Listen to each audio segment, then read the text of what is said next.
I can tell you there are victims here in the Bay Area that are getting targeted.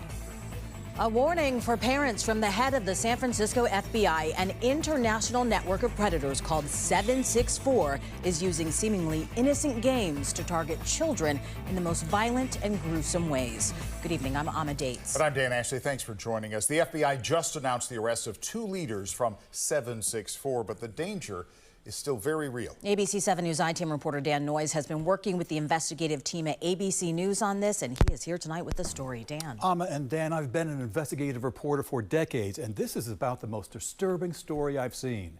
Parents have to know that the game your child is playing, perhaps right now, could lead down a very dangerous and violent path. I want to caution you that some of these words and pictures are disturbing, but this is a very important story. This mother and daughter don't want you to see their faces, to know their names or where they live. They are just breaking free from the terror that is 764. They wanted her to take her life, and she was terrified. The mother also asked that I replace her voice with a computer-generated one, but the words are all hers. She explains how predators are scanning online games like Minecraft and Roblox for young girls. They also prowl X, formerly known as Twitter, Instagram, and Facebook groups about self-harm and eating disorders for girls who may be especially vulnerable. Her daughter was suffering anxiety and depression at the age of 15 when a 764 member contacted her and several others joined in. Some of them got her to cut their usernames into her, and basically what they are requesting from the victims just keeps getting worse and worse and worse and worse. The mother confirms what investigators tell me. Once 764 members have any sensitive information or photo of a girl, they threaten to expose her to her family or school if she won't do what they want. For added pressure, 764 members sometimes call in phony reports of crisis at the victim's home. Police!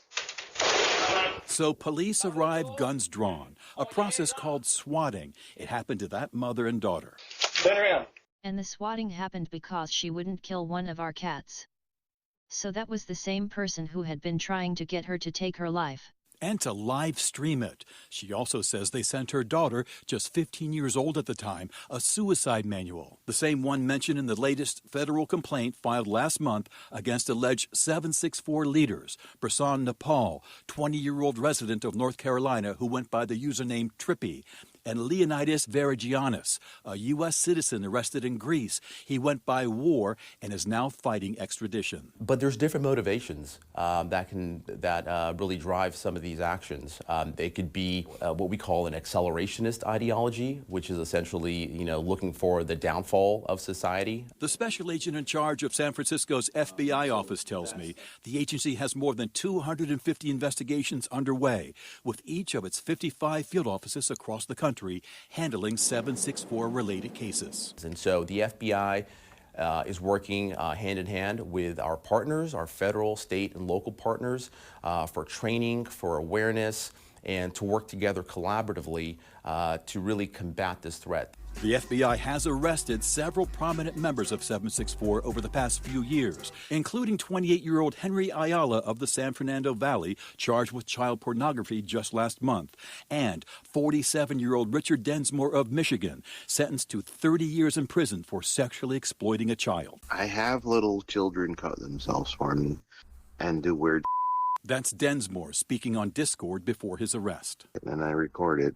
I have other people record it. And then, I'm part of a cult, like a really bad people cult. This group is also a terror threat. They try to goad children into committing acts of terrorism, school shootings, things of that nature. Becca Spinks is a self-defense advocate, competition sharpshooter, and private investigator who has been researching 764 for years, fielding calls for help from victims and their families, and providing information to law enforcement. Taking down the leaders was a really good first move, but it's far from over. We still have a long way to go to make sure that we're controlling this and make sure that nobody else steps up to the plate to lead the group now. How does this end? As in, how do we stop them?